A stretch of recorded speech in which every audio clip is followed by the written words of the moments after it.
मोती पिवळे डॉक्टर दयानंद मोती पिवळे संबंधित डॉक्टर मुर्दाबाद संबंधित डॉक्टर आम्ही संबंधित लोकांवरती कारवाई करू।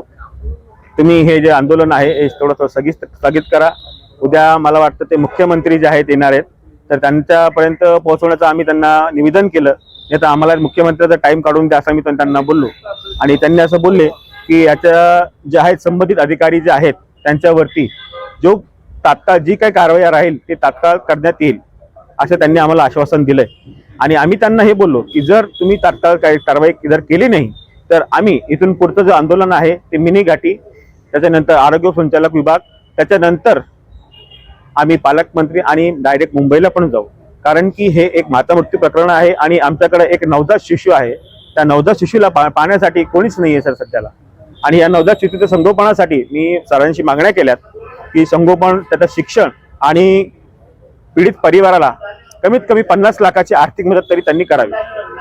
या प्रकरणामध्ये कोण जिम्मेदार वाटतं? या प्रकरणामध्ये सगळ्यात पहिले जर बघितलं तर ऑपरेशन करणारे डॉक्टर मसरत शेख, त्याच्यानंतर आशा भालेराव ओटी इंचार्ज, त्याच्यानंतर पद्मजा शराफ जे मेडिसिनचे आहेत, आणि सर्वात मोठं म्हणजे जे निर्णय घेणारे आहेत CS डॉक्टर दयानंद मोती पिवळे का पवळे ते मला माहित नाही, बरं मोती पवळे यांनी जर त्यावेळेसच जर त्यांनी जर योग्य तो निर्णय घेतला असता तर आमची आज मुलगी जी असती ती दगावली नसती, एक माता मृत्यू प्रकरण झालं नसतं।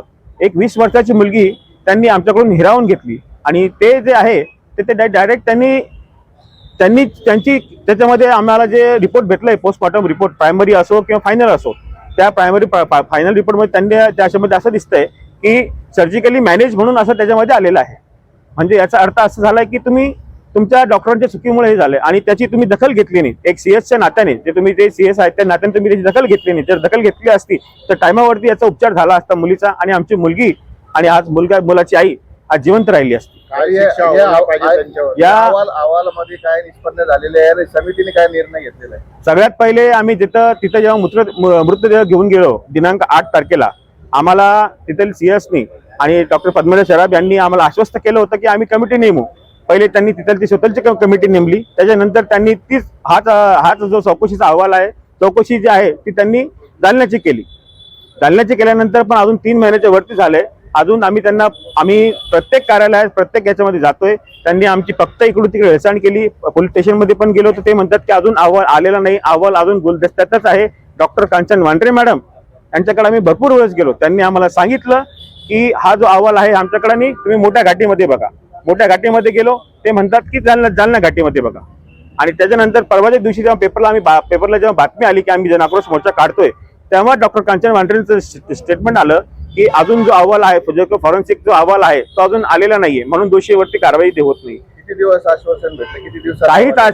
काहीच आश्वासन दिलं नाही की आम्ही 2 दिवसामध्ये देऊ, 4 महिन्यामध्ये देऊ, का 1 वर्षामध्ये देऊ, असं कोणताही आश्वासन भेटलेलं नाही। न्याय नाही भेटल्यास कुठची भूमिका काय असणार? आमची भूमिका हेच राहील की आम्ही आमचं जे बाळ आहे त्यांच्याकडे जाऊन सोपून देऊ, आम्ही सांभाळा म्हणून। त्यांच्यात आहे का हिंमत सांभाळायची?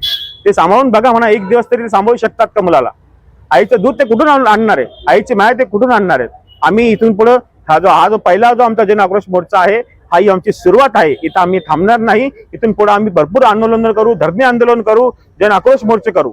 इथून पुढे आम्ही समिती आहे त्याच्यावर विश्वास नाही करतो। समितीवरती आमचा विश्वास नाही हो साहेब। समितीवरती जर विश्वास असला असता तर आतापर्यंत समितीने कारवाई झाली असती ना। कारवाई झालेली नाहीये आतापर्यंत, कोणतीच प्रकारची कारवाई नाही। 3 ते 4 महिने झालेत। जे काही संबंधित अधिकारी, जे काही डॉक्टर होते ते आतापर्यंत पण तिथंच आहेत ना कामाला। त्यांना प्रत्येक महिन्यामध्ये पगार येते ना। त्यांचं निलंबन केलं, कमीत कमी तुमचं हे प्रकरण घडलं, तुम्ही निलंबन करा, चौकशी होईपर्यंत तुम्ही त्यांचं निलंबन तर करू शकतात ना।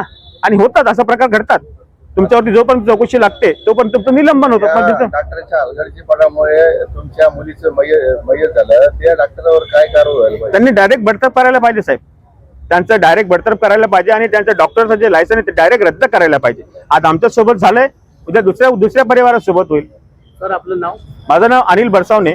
मी मुली जी मृत माता आहे आणि मुलगा जो माझा किरण गांगवे यांचा दोघांचा मामा आहे आणि त्याच्यामुळेच त्या मुलीच्या मृत मातेच्या मुलाचं नावच आम्ही प्रतीक ठेवलंय।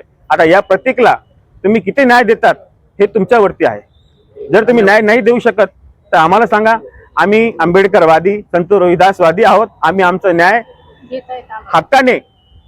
हक्काने घेऊ आणि ते कसं घ्यायचं ते मग आमच्यावरती आहे.